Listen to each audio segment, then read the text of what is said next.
Yeah, we consider these objects as missing items in our historical narrative. And of course, they play different roles symbolically, culturally. For example, these statues that are standing behind me, they have a particular role in rituals. So bringing them back, meaning that we would reintegrate them into their cultural context. And that is of course of symbolic importance to us. Barang milik negara adalah bagian dari SAT yang lebih besar, yaitu yang disebut kekayaan negara. Kalau kekayaan negara itu sebetulnya adalah seluruh kekayaan hayati dan non hayati, baik yang berwujud maupun yang tidak berwujud, karena bisa dalam bentuk property right. Jadi kekayaan negara adalah seluruh barang hayati, non hayati, berwujud maupun tidak berwujud, yang bergerak maupun tidak bergerak, yang dikuasai dan dimiliki oleh negara. Itu adalah set kekayaan negara.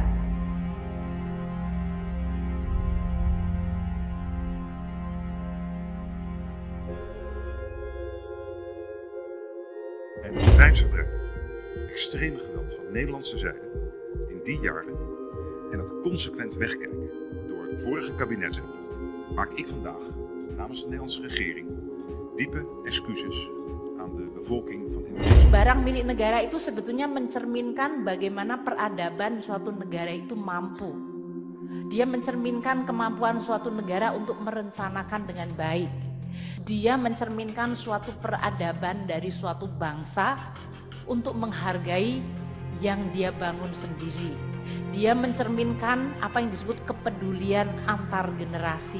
Tidak hanya sesimpel oh ini barang milik negara, tapi dia menceritakan banyak sekali yang disebut value dan attitude, karakter dan kemampuan kita sebagai bangsa menjaga dan membangun tata kelola yang baik. Beberapa kali saya juga sudah menyampaikan termasuk ke pihak Belanda ya, bahwa soal kita bukan angka. Ya bukan soal berapa banyak yang kita mau ambil gitu. Tapi memang objek atau benda museum yang bagi kita memiliki arti penting. Gitu.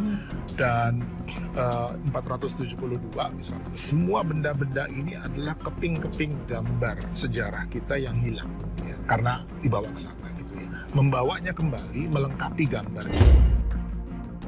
Sepanjang era pemerintahan Presiden Joko Widodo, dari tahun 2015, total aset negara terus mengalami kenaikan.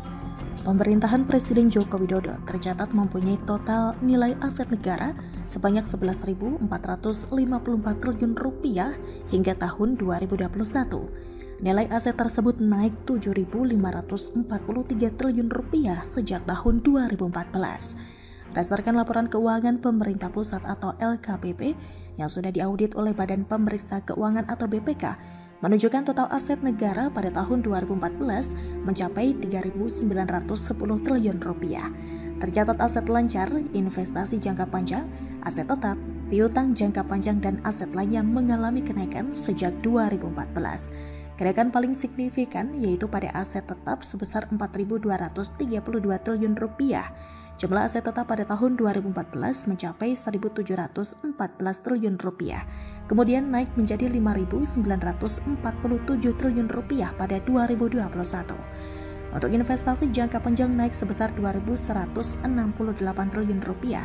Kemudian aset lainnya naik senilai 585 triliun rupiah. Diikuti aset lancar naik sebesar 506 triliun rupiah dan kenaikan terendah yaitu pada piutang jangka panjang mencapai 51 triliun rupiah. Hal ini menunjukkan bahwa pengelolaan keuangan serta aset di era Jokowi jauh lebih baik ketimbang era SBY. Kemudian data kekayaan negara tersebut masih akan terus bisa bertambah bila data 2022 hingga 2024 telah selesai disusun. Kekayaan Indonesia akan terus bertambah seiring dengan pengakuan Belanda terhadap kemerdekaan Indonesia pada 17 Agustus 1945. Di mana artinya Belanda harus mengakui melakukan kejahatan perang pada masa perang kemerdekaan karena menyerang wilayah negara lain. Maka uang 4,5 miliar gulden atau 504 triliun rupiah yang dibayarkan Indonesia kepada Belanda harus dikembalikan dengan bunga yang mencapai 24 miliar atau sekitar 1.913 triliun rupiah. Belanda juga akan mengembalikan ratusan artefak berharga yang dirampas dari Indonesia selama masa kolonial. Nantinya hasil dari pengembalian ini akan menjadi aset kekayaan negara Republik Indonesia. Sementara itu, Menteri Keuangan Sri Mulyani mengungkapkan nilai aset milik negara Indonesia ini jauh di atas total utang pemerintah. Saat ini, nilai utang Indonesia setara dengan 39,3%. Oleh sebab itu, Sri Mulyani menyatakan utang tersebut masih terkendali. Di sisi lain, Presiden Jokowi menekankan peran penting jaksa untuk mempertahankan dan mengembalikan aset negara.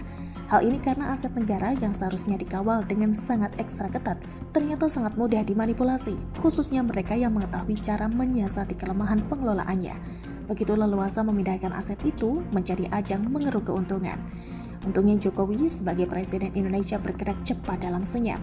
Telah banyak gebrakan yang dilakukan Jokowi untuk menyelamatkan ekonomi dan aset negara. Jokowi bahkan menjadi kepala negara yang berani melawan koruptor dan mafia, baik yang ada di dalam negeri atau yang bersembunyi di luar negeri. Untuk menyelamatkan aset negara yang digarong koruptor, saat ini Jokowi juga terus mendesak pemerintah untuk segera mengesahkan undang-undang perampasan aset.